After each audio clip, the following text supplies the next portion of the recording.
ពេលណាដែលស្មុគស្មាញយើង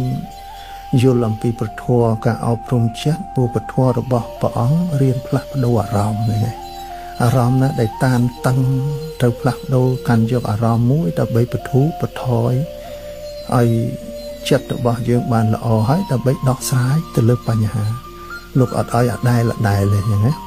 ដើម្បីធ្វើឲ្យចិត្តរបស់យើងនឹងអាចមានបរិខៈថ្នាំងថ្នាក់រហូតដល់ខូចចិត្តបាក់ទឹកចិត្តយ៉ាងដូរមកស្ដាប់នៅពាក្យទូមានព្រានប្រដៅរបស់ព្រះសម្មាសម្ពុទ្ធអ្វីដែលគួរដឹងអ្វីគួរឃើញអ្វីដែលគួរយល់ប្រកបទៅដោយហេតុផលរបស់អង្គព្រះសម្មាសម្ពុទ្ធហើយធ្វើឲ្យយើងទទួលយកបាន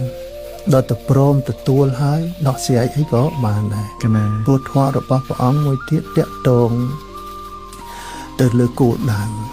ក្នុងការរស់នៅក្នុងសង្គមគ្រួសារបាទវាសិតតែមានសង្ឃៈធម៌ហ្នឹងហើយបាទគឺមានគោលដៅបើយើងអត់រៀបចំឲ្យត្រូវតាមគោលដៅនៃសមធម៌ឲ្យមានសទ្ធាជឿជាក់ឲ្យមានសិលនៃភាពស្មោះត្រង់ចាគៈនឹងការលះបង់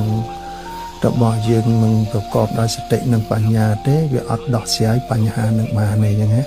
វាធ្វើឲ្យស្មុគស្មាញប៉ុន្តែដល់យើងយល់ធម៌ធ្វើឲ្យ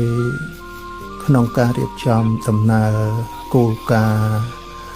សាងនៅសុភមង្គលក្នុងក្រុមគ្រួសារមានសង្ឃៈធម៌អាចទៅដល់គោលដៅបានហើយពិសេសមួយទៀតហ្នឹងទំនាក់ទំនងថាជីវិតរបស់យើងហ្នឹងវាមានទីបំផុតត្រូវតែបែកគ្នាយ៉ាងមានជួបមានបែកប៉ុន្តែមុននឹងបែកដែលមិនមានវិបដិសារីត្រង់យើងបានធ្វើនៅសេចក្តីល្អអ្វីដែលគួរសន្តោសន្តោសអ្វីដែលគួរមេត្តាមេត្តាអ្វីដែលគួរបំពេញដោយកតញ្ញូកតញ្ញូ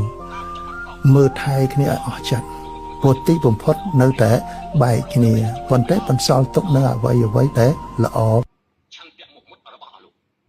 យើងពិតជាមានមោទនភាពណាស់